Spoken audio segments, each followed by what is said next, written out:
Different material behave differently in external magnetic field. जब किसी material को आप मैग्नेटिक फील्ड में रखोगे एक्सटर्नल, तो वो अलग अलग तरीके से बिहेव करता है। And on the basis of their behaviour in external magnetic field, magnetic materials are classified into 5 different classes. उसमें आपका आता है paramagnetic, diamagnetic, ferromagnetic, antiferromagnetic और फेरीमैग्नेटिक। तो यहाँ पे हम लोगों को केवल दो प्रॉपर्टी डिस्कस करनी है। एक डिस्कस करना है पैरामैग्नेटिक और एक डिस्कस करना है डायमैग्नेटिक। बाकी जो तीन प्रॉपर्टी है उसको हम लोग डिस्कस करते हैं सॉलिड स्टेट के अंदर। तो यहाँ पे पैरामैग्नेटिक डायमैग्नेटिक बिहेवियर होता क्या है और ये क्यों आता है, उसी को डिस्कस करना। तो ऐसे सारे मटेरियल जिनको जब आप एक्सटर्नल मैग्नेटिक फील्ड में डालते हो और वो शो करते हैं अट्रैक्शन, तो उन मटेरियल को हम लोग पैरामैग्नेटिक मटेरियल बोलते हैं। और ये जो अट्रैक्शन वो आता क्यों है? It is arises due to presence of unpaired electron. अगर किसी भी मटेरियल के अंदर अनपेयर्ड इलेक्ट्रॉन रहेगा तो उसकी मैग्नेटिक प्रॉपर्टी को हमेशा आपको पैरामैग्नेटिक बोलना है। और जैसे जैसे आप अनपेयर्ड इलेक्ट्रॉन के काउंट को बढ़ाओगे, वैसे वैसे जो पैरामैग्नेटिक बिहेवियर है वो भी बढ़ जाएगा। इसलिए जिसके पास कम अनपेयर्ड इलेक्ट्रॉन रहते हैं वो कम पैरामैग्नेटिक होगा, इसलिए कम अट्रैक्शन शो करेगा। और जिसके अंदर अनपेयर्ड इलेक्ट्रॉन ज्यादा रहेगा वो ज्यादा अट्रैक्शन शो करता है इन एक्सटर्नल मैग्नेटिक फील्ड। और अगर कोई मटेरियल डाईमैग्नेटिक होगा तो इसके केस में क्या होगा? All the electrons are paired. जितने भी इलेक्ट्रॉन होंगे सब पेयर्ड होंगे। और जब सारे इलेक्ट्रॉन पेयर्ड होंगे तो उस कंडीशन में होता क्या है, ये रिपल्सन शो करता है एक्सटर्नल मैग्नेटिक फील्ड के अंदर। तो अगर कोई मटेरियल रिपल्सन शो करे तो आपको समझ में आ जाना चाहिए कि वो डाईमैग्नेटिक है। अगर अट्रैक्शन शो करेगा तो पैरामैग्नेटिक है। ठीक है। अब अगर आपको किसी दो मटेरियल को कंपेयर करना होगा कि वो पैरा है कि डाई, तो आपको सबसे पहले वहां पे चेक करना है अनपेयर्ड इलेक्ट्रॉन। और अगर दो सेम पैरामैग्नेटिक होंगे वहां पे चेक करना होगा कि पैरामैग्नेटिज्म किसके अंदर ज्यादा किसके अंदर कम होगा। तो आपको चेक करना है कि किसके पास अनपेयर्ड इलेक्ट्रॉन ज्यादा है। जिसके पास ज्यादा होंगे उसको ज्यादा बोलना है। ठीक है। अब किसी भी मटेरियल के ऊपर जो एक्सटर्नल मैग्नेटिक फील्ड का इफेक्ट है उसको हम लोग एक्सप्लेन करते हैं on the basis of magnetic moment. और मैग्नेटिक मोमेंट को हम लोग किसमें कैलकुलेट करते हैं? बोर मैग्नेटांस में। तो इसके लिए एक फार्मूला है जिससे आप मैग्नेटिक मोमेंट किसी भी मटेरियल का निकाल सकते हो। और जो मैग्नेटिक मोमेंट होगा वो बताता है कि एक्सटर्नल मैग्नेटिक फील्ड के अंदर उसका बिहेवियर कैसा होगा, मतलब कितना ज्यादा वो अट्रैक्शन या रिपल्सन शो करने वाला। तो यहाँ पे इसका फॉर्मूला है mu equal to under root n n plus two, जहां पे एन आपका है नंबर ऑफ अनपेयर्ड इलेक्ट्रॉन। इसी को हम लोग स्पिन ओनली मैग्नेटिक मोमेंट भी बोलते हैं। ठीक है, इसको याद रखना। अब यहाँ पे डायरेक्ट आपको कोई स्पीसीज दे दिया जाएगा और बोलेगा इसका मैग्नेटिक मोमेंट बता दो, या फिर दो दो स्पीसीज दे दिए जाएंगे, आपको वहां पे कंपेयर करना होगा कौन ज्यादा पैरामैग्नेटिक या कौन ज्यादा डायमैग्नेटिक है। ठीक है, चलिए। अब जैसे मान लो एक प्रॉब्लम हम लोग डिस्कस करते हैं।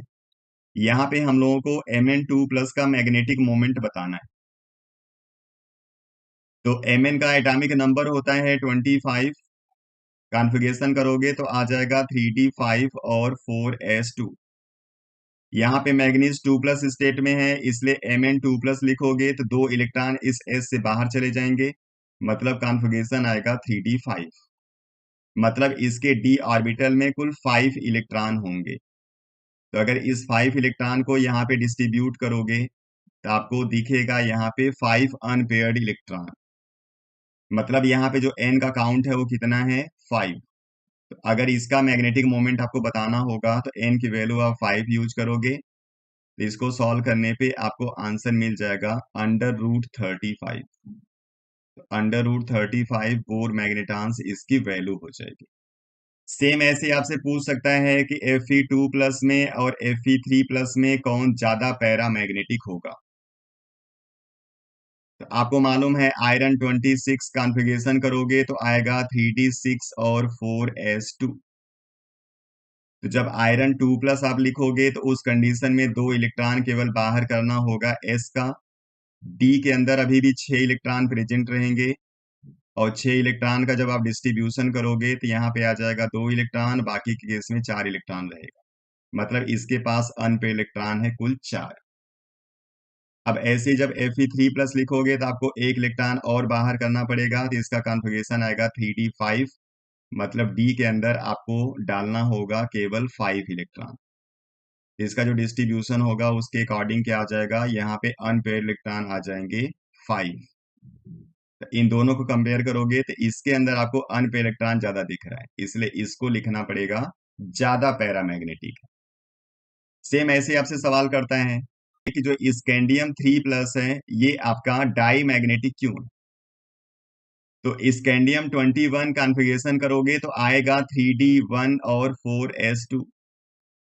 And in case of scandium 3 plus all the 3 electrons are released, इसलिए यहाँ पे कॉन्फ़िगरेशन आ गया 3d0। इसके d के पास तो इलेक्ट्रॉन ही नहीं है, और इसके पास कोई अनपेड इलेक्ट्रॉन नहीं है, इसलिए इसका मैग्नेटिक मोमेंट क्या आ जाएगा, 0। और ये हो जाएगा डायमैग्नेटिक। डायमैग्नेटिक मटेरियल का मैग्नेटिक मोमेंट हमेशा 0 होता है, याद रखना।